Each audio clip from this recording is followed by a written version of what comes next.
So, I've been away for a while, and I'll tell you why in a little bit. I think it's been warranted and something I needed to do, but we'll talk about it a little bit later. Also, I'm going to be teaching those double lifts that you saw in the beginning of the video, so we'll get to it.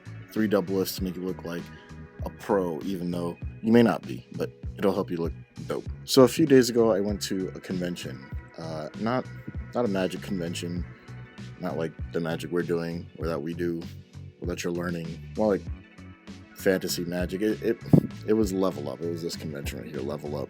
It's a gaming anime kind of comic convention, and just walking around the convention, it was really kind of interesting. You know, they had games, of course, and indie developers, some card games, gaming tournaments, and anime boobs. But they also had like real weapons and fake weapons, foam weapons, and anime boobs. But they also had arcade games, and there were people doing cosplay all over the place. They had stained glass and collectibles, and anime boobs. Honestly, all jokes aside, what I really saw at the convention was a whole group of people who were just there to have a good time. There was zero judgment, whether you had a really crappy costume or no costume, or you spent years working on a costume. They were just there to have fun. You know, as magicians, we're these characters that do these amazing things, but they were their favorite character that could do amazing things, and they were just enjoying the time around other people who did that as well. And it's like everybody kind of supported everybody, whether they were young or old or good costume, bad costume. It didn't matter. It was just about being there with other people who wanted to do the same thing. You know, it just didn't matter what you were wearing, if you wore anything like a costume. I mean, I didn't, right? But it didn't matter, and nobody cared or judged me for it. And I didn't judge anybody for wearing whatever they were wearing, however they wanted to wear it. You know, like it wasn't about that. It was just cool to be there. And honestly, I haven't felt that way at a magic convention in a long time. So this was nice. It was a nice change of pace to experience a different kind of convention and a different kind of group of people who were doing their own thing. Anyway, I still love magic, so I'm still going to be teaching you guys some stuff here and there, but there are some other things that I'm working on that I want to show you. But first, let's get into some of the tutorial. Okay. So the first double lift is like my go-to. So it starts off with a Stewart Gordon double, and if you don't know how to do a Stewart Gordon double, you can click on one of those. I think it's over here. Click over there and it'll teach you how to do the Stewart Gordon double lift. So you pick it up from here, and you're going to put your thumb on the pip corner, the thumb that's holding the deck on the pip corner, and your middle finger of the other hand is going to catch this inside corner, and your index finger is going to pivot it out and then back in. You pick up the cards, you do your Stewart Gordon double, your thumb's going to catch over here, you're going to hold it kind of in between the index finger and thumb for a second as your middle finger reaches back, and then your index finger can pivot the card back, out, and in, and that completes the first double lift. All right, so the second one is going to use a pinky count. And if you don't know how to use a pinky count, again, you can click right up here and you can learn how to do a pinky count.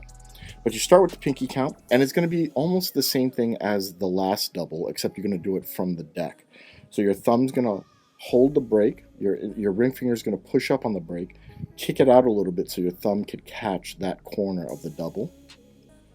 Then your middle finger is going to catch this, and it's going to pivot it out, and then bring it to the edge of the deck here, and then you're just going to give it a little snap as you press down. From here, you just turn over the double.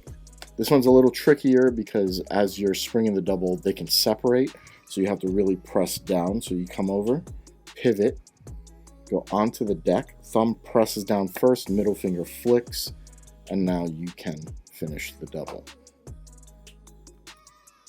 So you go here, pivot it out, press, flick, turn over. There you go. So why a gaming anime kind of convention? Why did I go to it? One, because I was in Vegas and I wanted to go. But also I'm putting out a new deck of cards series. This is series 1.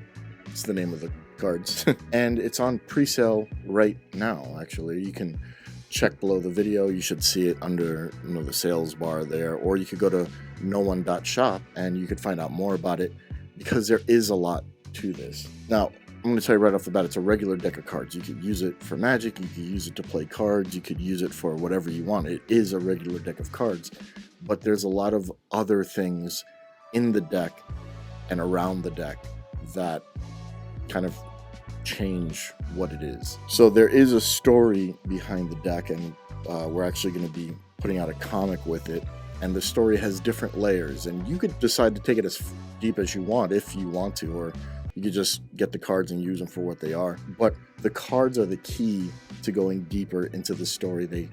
The cards help you find out more of the story, and they're an intricate part of the story, but so are you, because you can help determine what happens in the story as well, if you so choose to, which I kind of hope you do, because I'm excited to see how this kind of pans out and where everything goes. But this is probably the biggest thing I've ever done. I've been putting a ton of work into this, and I hope you enjoy what this is all about.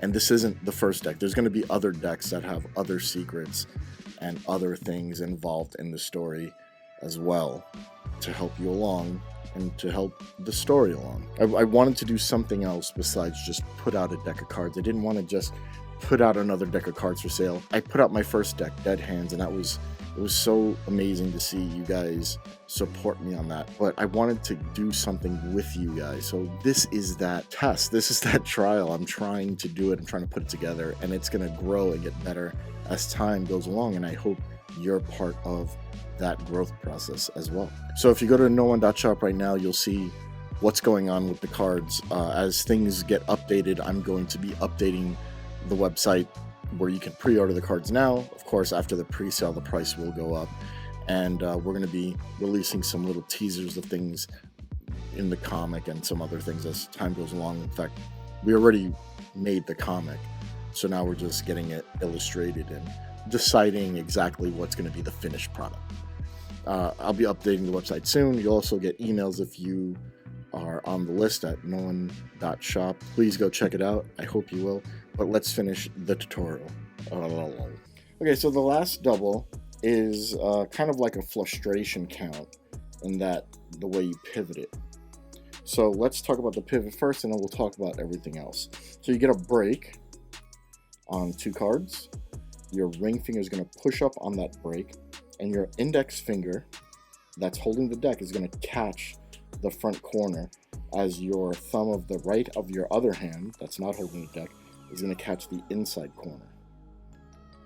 You're just going to pivot it around with your thumb like this and your fingers pushing down, and when you get to here, you're just going to bring the index finger square with the deck and then press down with the thumb, and that'll keep it together.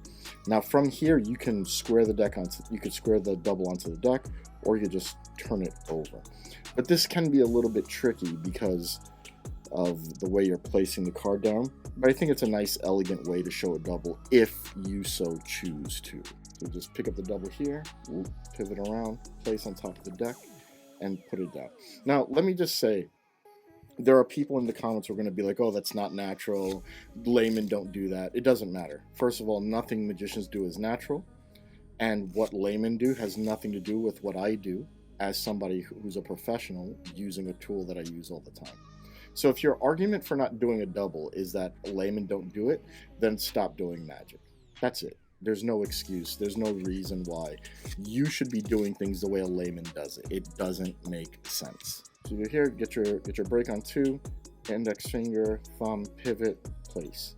Okay, so we'll run through all three of them again real quick. So the first one is a Stuart Gordon double, pivot back. There you go. The second one is almost the same thing. So you're gonna go here, pivot off the deck, spring and go back. And then the last one is the nice little pirouette kind of double. That's it, guys. Go check out 𝗏𝗏𝗏𝗏shop. Check out the pre-sale on the cards. Let me know in the comments below what you like about the cards, what you think we should do with them. And I'll see you guys very soon. Guys, I appreciate you so much. And I'll see you soon.